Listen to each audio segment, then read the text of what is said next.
ସୁସ୍ଥ ନାମରେ ଅଭିଯାତ୍ରାଙ୍କ ନାମରେ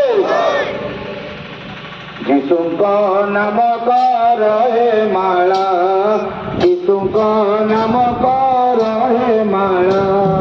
ଝୁଣ୍ଟି ଯିବ ମନ ଆପଣାଳା, ଝୁଣ୍ଟି ଯିବ ମନ ଆପଣାଳା, ଯୀଶୁଙ୍କ ନାମ କର ହେ ମାଳା।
ତାଙ୍କ ପ୍ରିୟ ନାମ, ତାଙ୍କ ମହାଗୁଣ କର ଏ ମନ କେବେ ହେଳା। ତାଙ୍କ ପ୍ରିୟ ନାମ, ତାଙ୍କ ମହାଗୁଣ କର ଏ ମନ କେବେ ହେଳା। ତାଇ ଦୁର୍ଗତି ଏଇ ମନେ ଶାନ୍ତି, ତାଇ ଦୁର୍ଗତି ଏଇ ମନେ ଶାନ୍ତି, ବିନାଶ ଶାନ୍ତି ଘର ପକା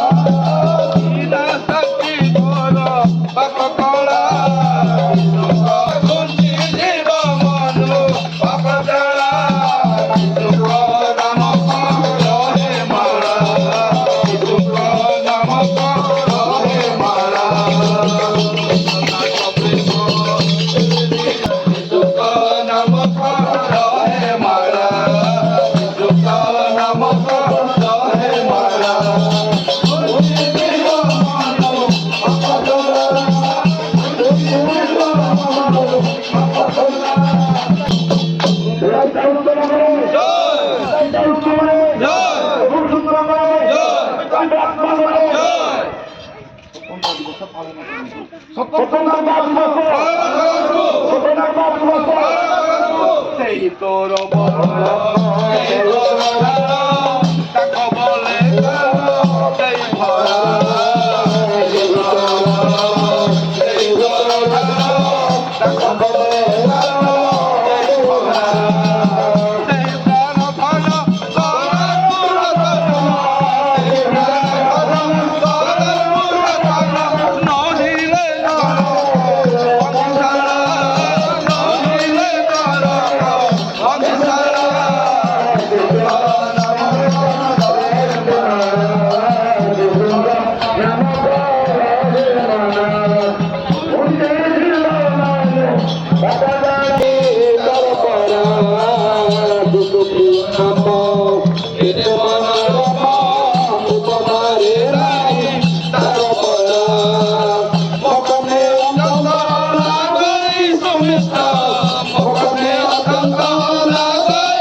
বলে ভরা সেটি তোর বল সেই তোর ভালো তাঙ্ক বলে চল সেই ভরা সেই প্রাণ ধন কর তু যতন সেই প্রাণ ধন কর তু যতন নহিলে নরক অন্ধকার নহিলে নরক অন্ধকার যিশুଙ୍କ নাম কর হে মালা যিশুଙ୍କ নাম কর হে মালা বন্দি জীব মানু অপজলা বন্দি জীব মানু অপজলা যিশুଙ୍କ নাম কর হে মালা যিশুଙ୍କ নাম কর হে মালা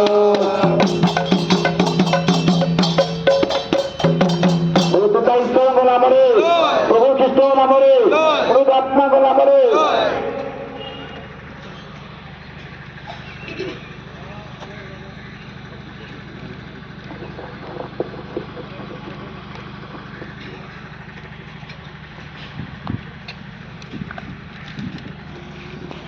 ସର୍ବପ୍ରଥମେ ପ୍ରଭୁ ଯୀଶୁଙ୍କୁ ଧନ୍ୟବାଦ ଦିଏ କାରଣ ସେ ଆମମାନଙ୍କୁ ପ୍ରେମ କରି ସୁନ୍ଦର ସମୟ ଏବଂ ସୁନ୍ଦର ଦିନ ଦେଖାଇଅଛନ୍ତି ସେଥିପାଇଁ ମୁଁ ପୁନର୍ବାର ଧନ୍ୟବାଦ ଦେବା ସଙ୍ଗେ ସଙ୍ଗେ ଶତାବ୍ଦୀ ବାପ୍ଟିଷ୍ଟ ମଣ୍ଡଳୀର ସମ୍ମାନୀୟ ପାଳକ ମହାଶୟ ଡିକନଗଣ ପ୍ରାଚୀନଗଣ ସମ୍ପାଦକ ଦ୍ୱୟ କୋଷାଧ୍ୟକ୍ଷ ଦ୍ୱୟ ଏବଂ ଅନ୍ୟାନ୍ୟ ମୁଖ୍ୟ କର୍ମକର୍ତ୍ତାଗଣଙ୍କ ସହିତ ପାଳିକା ମା ତିନି ସମିତିର ମୁଖ୍ୟ କର୍ମକର୍ତ୍ତା କର୍ମକର୍ତ୍ତୀଗଣ ଉପସ୍ଥିତ ପ୍ରଭୁଙ୍କ ଦାସ ଦାସୀ ବାପା ମା ଭାଇ ଭଉଣୀ ସମସ୍ତଙ୍କୁ ଏହି ସ୍ଥାପନ ଦିବସର ସହ ସ୍ଥାପନ ଦିବସର ପତାକା ଉତ୍ତୋଳନ କାର୍ଯ୍ୟକ୍ରମରେ ଆମମାନଙ୍କୁ ସ୍ୱାଗତ ଜଣାଉଛୁ। ଏହି ପତାକା ଉତ୍ତୋଳନ କାର୍ଯ୍ୟକ୍ରମ କରିବା ପାଇଁ ମଣ୍ଡଳୀ ସୁନ୍ଦର ସୁଯୋଗ ଦେଇଥିବା ସକାଶୁ ସମିତି ପକ୍ଷରୁ ମଣ୍ଡଳୀକୁ ଏବଂ ସମ୍ମିଳନୀକୁ କୃତଜ୍ଞତା ଜ୍ଞାପନ କରୁଅଛୁ। ଆଜିର ଏହି ପତାକା ଉତ୍ତୋଳନ କାର୍ଯ୍ୟକ୍ରମ କରିବା ପୂର୍ବରୁ ଆମେ ପ୍ରାର୍ଥନା କରିବା ଅନୁରୋଧ କରି ଆମ ମଣ୍ଡଳୀର ଡିକନ ବର୍ତ୍ତମାନ ଆଜ୍ଞା ଆସିବେ ଆରମ୍ଭ ନିମନ୍ତେ ପ୍ରାର୍ଥନା କରିବେ। ମାନେ ପ୍ରାର୍ଥନା କରିବା। ମହିମାମୟ ସ୍ୱର୍ଗସ୍ଥ ପିତ ତମର ପବିତ୍ର ନାମର ଆମେ ଧନ୍ୟବାଦ କରୁଛୁ, ପ୍ରଶଂସା କରୁଛୁ, ଗୌରବ କରୁଛୁ। କାରଣ ପ୍ରଭୁ ତୁମେ ଆମମାନଙ୍କୁ ଦୟା ଅନୁଗ୍ରହ କରି ଏ ପର୍ଯ୍ୟନ୍ତ ତୁମ ସାନ୍ନିଧ୍ୟରେ ରଖିଥିବାରୁ ଆମେ ତୁମର ପବିତ୍ର ନାମର ଧନ୍ୟବାଦ କରୁଛୁ।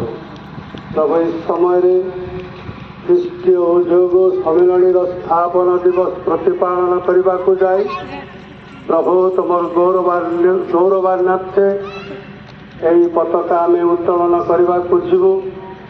ପ୍ରଭୁ ଏଥିରେ ତୁମେ ସଦା ପ୍ରଭୁ ପରମେଶ୍ୱର ହୋଇ ତୁମର ଶ୍ରୀମୁଖ ଏ ସ୍ଥାନରେ ରଖ ମଧ୍ୟ ଆମେ ପ୍ରାର୍ଥନା କରୁଛୁ।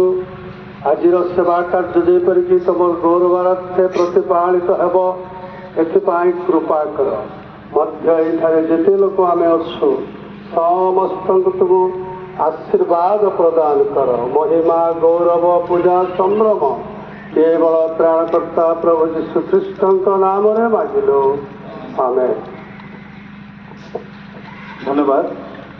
ବର୍ତ୍ତମାନ ଆମେ ଧର୍ମଶାସ୍ତ୍ରର ଅଧ୍ୟୟନ କରିବା ଅନୁରୋଧ କରେ ମଣ୍ଡଳୀର ସହକୋଷାଧ୍ୟକ୍ଷ ମହାଶୟ ଆସିବେ। ଗୀତ ସଂଗୀତା 20 ପର୍ବ କ୍ଷମା କରିବେ। ଏଠାରେ ଏପରି ଲେଖାଯାଏ, ଆମ୍ଭେମାନେ ତୁମ ପରିତ୍ରାଣରେ ଜୟଧ୍ୱନି କରିବୁ ଓ ଆମ୍ଭମାନଙ୍କ ପରମେଶ୍ୱରଙ୍କ ନାମରେ ଆମ୍ଭେମାନେ ଧ୍ୱଜା ସ୍ଥାପନ କରିବୁ। ସଦାପ୍ରଭୁ ତୁମ୍ଭର ସବୁ ନିବେଦନ ସିଦ୍ଧ କରନ୍ତୁ। ଗୀତ ସଂହିତା 60 ପର୍ବର 4 ଏବଂ 5 ପଦ ମୁଁ ପାଠ କରେ। ସତ୍ୟତା ପକ୍ଷରେ ପ୍ରକାଶ କରିବା ନିମନ୍ତେ ତୁମ୍ଭେ ଆପଣା ଭୟକାରୀମାନଙ୍କୁ ଏକ ପତାକା ଦେଇଅଛ, ଯେପରି ତୁମ୍ଭ ପ୍ରିୟତମ ଉଦ୍ଧାର ପାଇବ। ଏଥିପାଇଁ ତୁମ୍ଭେ ଆପଣା ଦକ୍ଷିଣ ହସ୍ତରେ ପରିତ୍ରାଣ କର ଓ ଆମ୍ଭମାନଙ୍କୁ ଉତ୍ତର ଦିଅ। ପ୍ରଭୁ ଏ ପଠିତ ବାକ୍ୟରେ ଆମ ସମସ୍ତଙ୍କୁ ଆଶୀର୍ବାଦ କରନ୍ତୁ। ବର୍ତ୍ତମାନ ପତାକା ଉତ୍ତୋଳନ କାର୍ଯ୍ୟକ୍ରମ ରହିଅଛି। ତା ପୂର୍ବରୁ ପୁନର୍ବାର ଆମେ ପ୍ରାର୍ଥନା କରିବା ଅନୁରୋଧ କରେ ମଣ୍ଡଳୀର ଡିକନ ନାୟକ ଆଜ୍ଞା ଆସିବେ, ପତାକା ଉତ୍ତୋଳନ ନିମନ୍ତେ ପ୍ରାର୍ଥନା କରିବେ। ମହିମାମୟ ସ୍ୱର୍ଗସ୍ଥ ପବିତ୍ର ପିତା ପରମେଶ୍ୱର, ତୁମର ପବିତ୍ର ପୁଣ୍ୟ ନାମକୁ ଧନ୍ୟବାଦ କରୁଛୁ, ପ୍ରଶଂସା କରୁଛୁ। ପ୍ରଭୁ ଖ୍ରୀଷ୍ଟୀୟ ଉଦ୍ୟୋଗ ସମିତି ସମ୍ମିଳନୀର ସ୍ଥାପନ ଦିବସ ଅବସରରେ এই পতাকা পୀঠ নিকটରେ ପ୍ରଭୁ ତମର ପ୍ରିୟ ଲୋକମାନଙ୍କୁ ପ୍ରଭୁ ତୁମେ ଏକତ୍ରିତ କରିଅଛ ଏଣୁ ଧନ୍ୟବାଦ ପ୍ରଭୁ।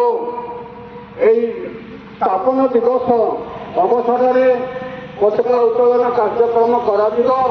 ବାଳକ ମହାଶୟ ତାହା କରିବେ। ତାଙ୍କୁ ତୁମେ ଉର୍ଦ୍ଧ୍ୱ ଶକ୍ତି ଜ୍ଞାନ ପ୍ରଦାନ କର, ଯେପରି ଏହି ପତାକା ଉତ୍ତୋଳନ କାର୍ଯ୍ୟକ୍ରମ ତୁମର ଗୌରବ ନିମନ୍ତେ ହେବ, ଏଥିପାଇଁ ତୁମେ କୃପା କର। ସଙ୍ଗେ ସଙ୍ଗେ ରହ ବୋଲି ପ୍ରିୟ ଭକ୍ତ ପ୍ରଭୁ ଯୀଶୁଙ୍କ ନାମରେ ମାଗୁଛି ପିତା, ଆମେନ୍। ବାଳକ ମହାଶୟଙ୍କୁ ପ୍ରଭୁ ଯୀଶୁଙ୍କ ନାମରେ ଆହ୍ୱାନ କରେ, ମହାଶୟ ଆସିବେ, ପତାକା ଉତ୍ତୋଳନ କରିବେ।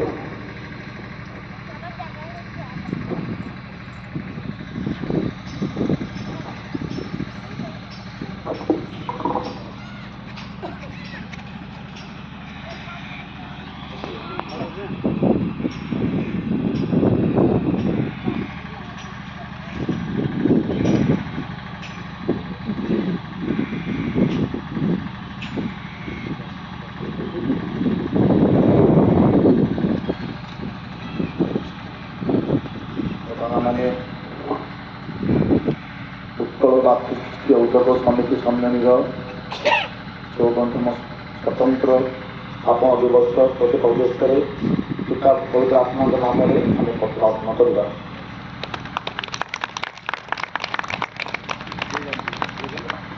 ପିତା ଈଶ୍ୱରଙ୍କ ନାମରେ, ପ୍ରଭୁ ଯୀଶୁ ଖ୍ରୀଷ୍ଟଙ୍କ ନାମରେ, ପବିତ୍ର ଆତ୍ମାଙ୍କ ନାମରେ ଧନ୍ୟବାଦ।